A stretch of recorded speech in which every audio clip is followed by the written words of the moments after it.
Hello YouTubers, Alaska Prepper here. I hope you're all doing all right. I hope you're all safe and healthy. And thank you very much for joining in today. I read a comment on my last video that went something like this.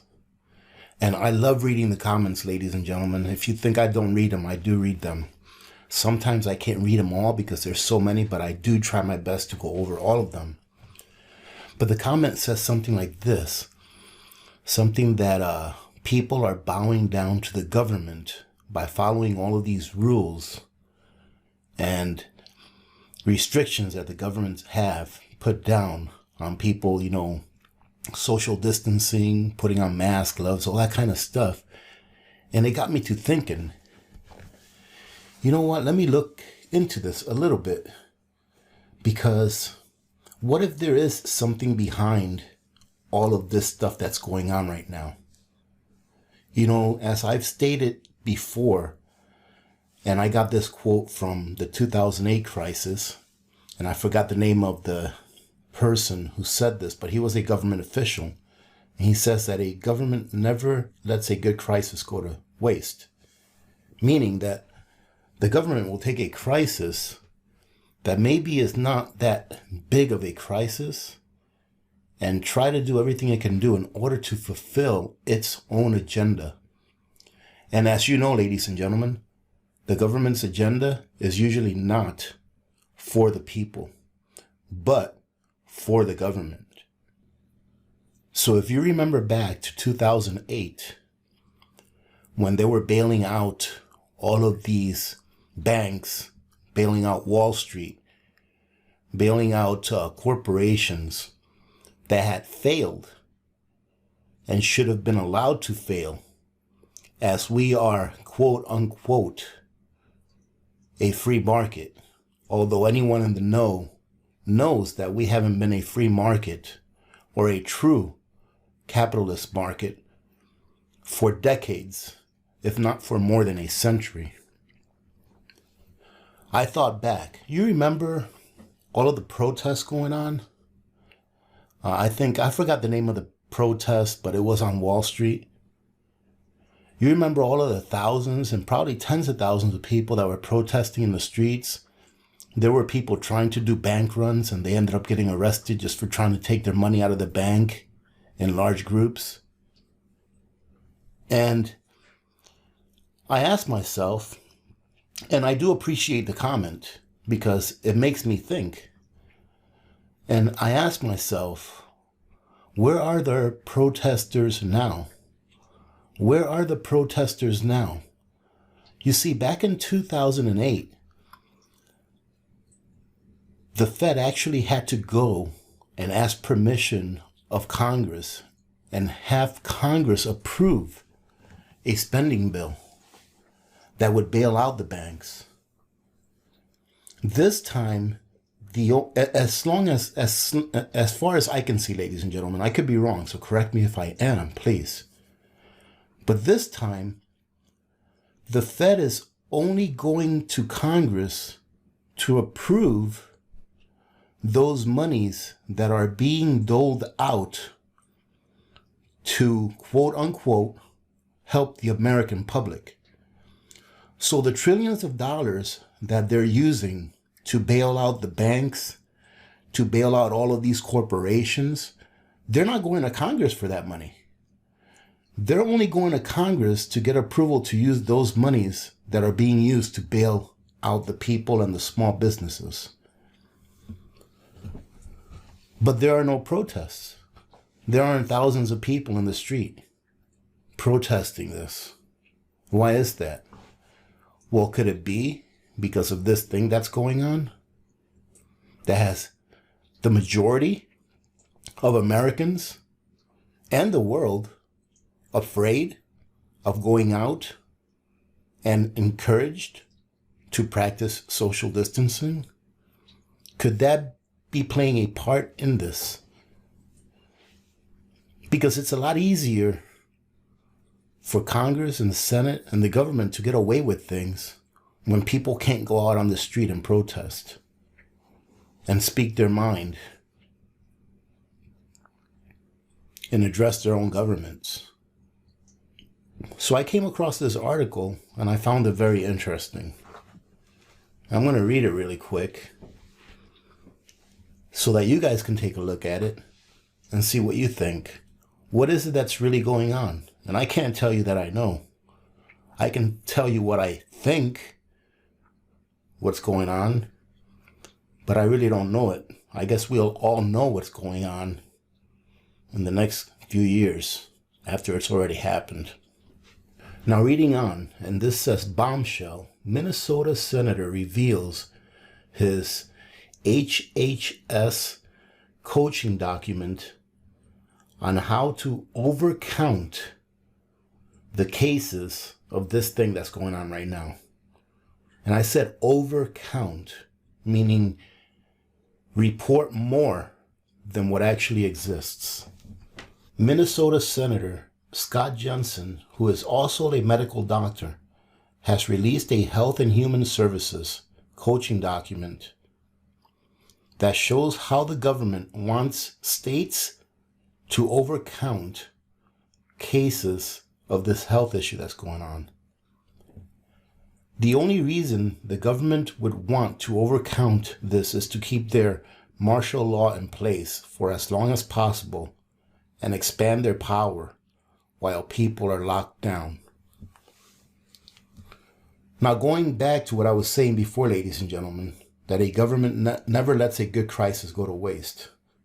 To me, so far, this is making sense. Why not expand your government's power over the people during a time in which the people themselves are hindered from being able to take steps to keep their government under control? You know, all of these emergency powers that's going on right now? Well, let me go ahead and play devil's advocate. Why doesn't the government pass emergency powers every winter? When the common cold takes place and a lot of people expire, especially elderly and people that don't have very strong immune systems expire to it or expire because of it. Is it because it's something that we've become accustomed to and we already know since we've been going through the common cold every winter? Is something that we already know, hey, this is something that happens and we already know how to mitigate it. And yes, people will expire every year from this. They don't do that, right? The government doesn't do that every year. They don't pass these kind of measures that they've been passing every year for the common cold. And I'm not saying that this issue that's going on right now is not a lot worse than the common cold or the flu. But are they taking advantage of us in a time where most Americans are now somewhat afraid of going out of their own homes? Most people would say yes.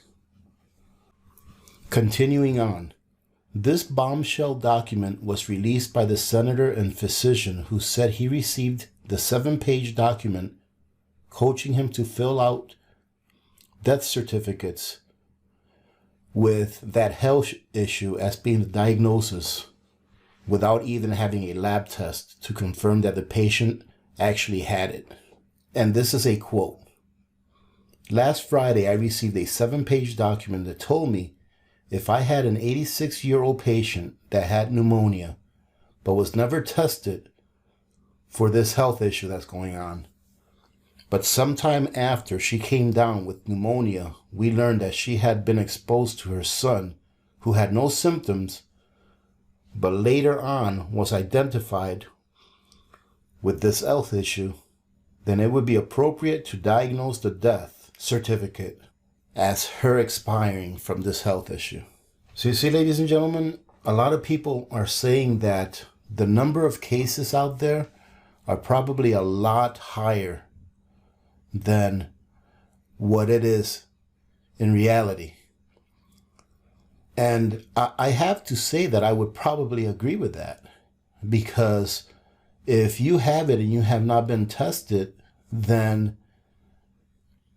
you're walking around with this, health issue, and you don't know it.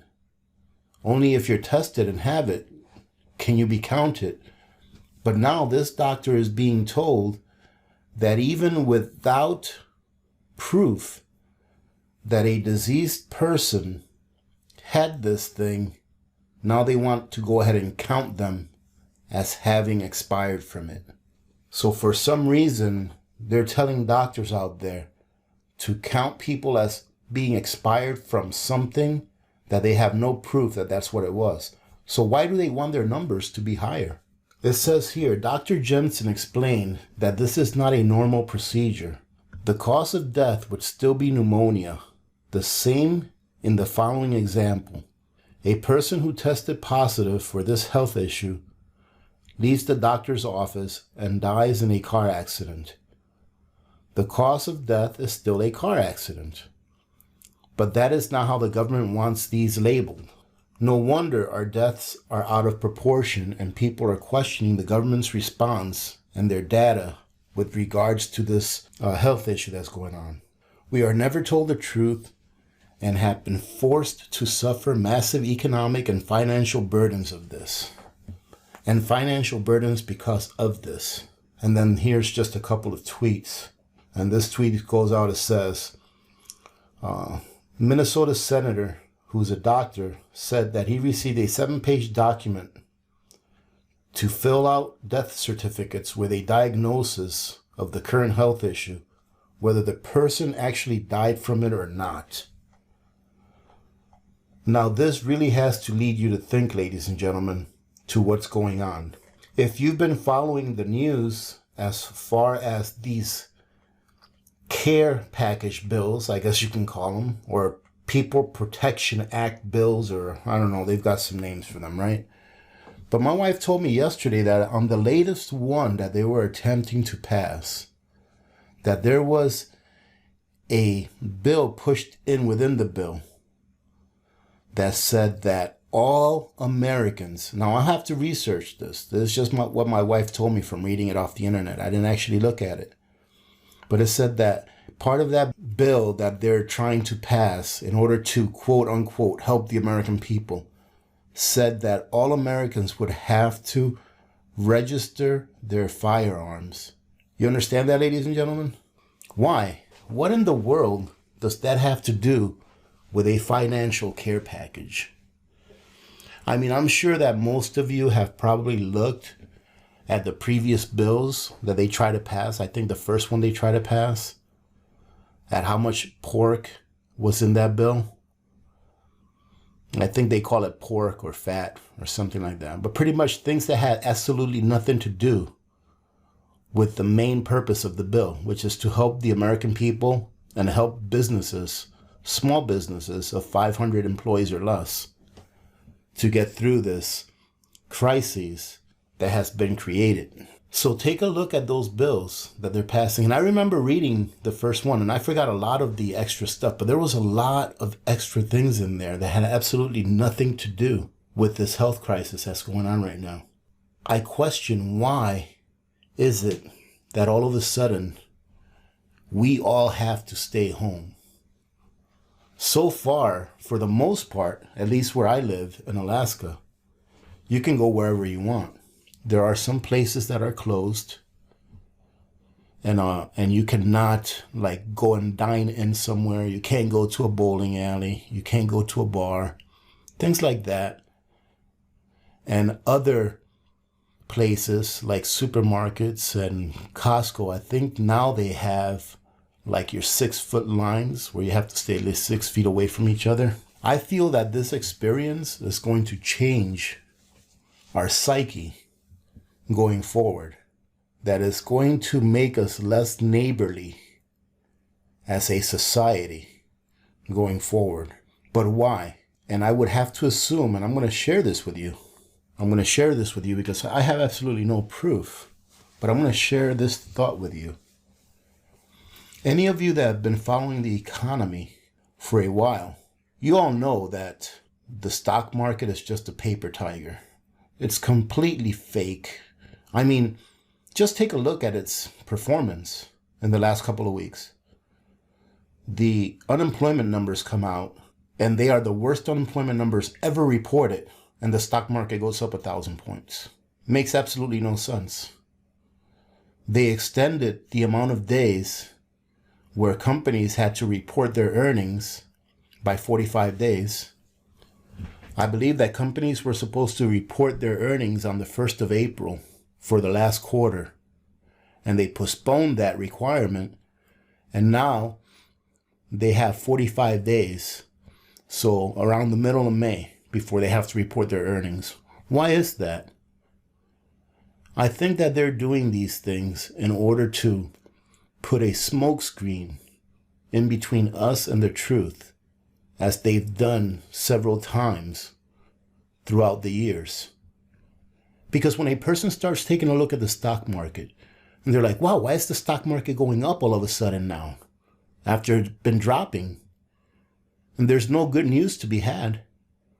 The most unemployment in history, all of these businesses that have been shut down, I would venture to guess that at least half of them, if not close to half of them, will stay shut down after everything is normalized. How in the world is someone still investing in the stock market when all of these bad things are going on? And the answer is that people aren't investing in the stock market. It's these banks and these corporations that are being bailed out. And now the Federal Reserve is buying everything under the sun at 100 pennies to the dollar. So if a bank has a bundle of mortgage-backed securities that's pretty much junk, that's pretty much really bad mortgages, they can sell them to the Federal Reserve for 100 pennies on the dollar, whereas in the free market, they would have been lucky to get 60, 70 cents on the dollar. So I want you guys to think about that. Exactly what is it that's going on? Why are they making this as big of a deal as it is being put out by the mainstream media? And I'm not here telling you it's not a big deal. I'm sure that some people, probably within our own community, have already contracted this thing. And I hope that you're all doing well. I truly do. And that you're all safe and healthy. But look at everything that they're trying to get away with, ladies and gentlemen. I don't remember if I said this in a different video or not, but I think that America has changed. And that after this is all over with, we're going to look back and say, how did this happen? And it's because we were kept inside our house. Please do your research, ladies and gentlemen. If you are inside your house because you have to be, or because you decide to be, in order to try to stay healthy, there's nothing wrong with that. But stay vigilant. And the truth is, even if everything that they're trying to do and are trying to do right now, even if they get away with it, what saddens me the most is this, is what can we do about it? What can we do about it when most everyone is going along with the plan? Because they need relief and they want relief. I remember saying a long time ago that there would come a time where the government made things so bad, where things got so bad, and it's because of the actions of the government that they got so bad that people would be begging for relief. And it looks like that's happening. How many people that you know can really, really use that money that they're dangling in front of our noses, that $1,200? How many people that you know can really use that and really want that and can't wait for that money to get deposited into their accounts so that they can live on another week or another 2 weeks or another month, however long it would take them to go through that? Not a very upbeat video, ladies and gentlemen, I understand that, but I thank you for joining me today. I thought that I needed to put this out just so that at least some of you can go out there and do a little research and maybe find something that's going on that we just don't know about. Like this, I didn't know about this at all, about this doctor in Minnesota, or senator, who's being asked pretty much to falsify numbers and claims. All right, ladies and gentlemen, well, having said that, hey, listen, I think I'm going to try to do a live stream this Sunday. All right, I'll probably put it in the community page, do a live stream this Sunday to see how it works out. And we'll just hang out for a little bit and talk back and forth and just have a good time for a little bit. All right, so if you guys want to join in this Sunday, I'm going to try to do it at the same time that I usually do it, around 3 p.m. Alaska time. All right, so that's going to be, I believe, 7 p.m. Eastern Standard Time. So if you'd like to join in, we'd love to have you. Having said that, remember to be good to each other. When good people do good things happen. Remember to reach one, teach one, and repeat. If we all did this, the world would be a better place, and you know that it will be a better place. Many blessings to all of you and your families. This is Alaska Prepper. I'm out.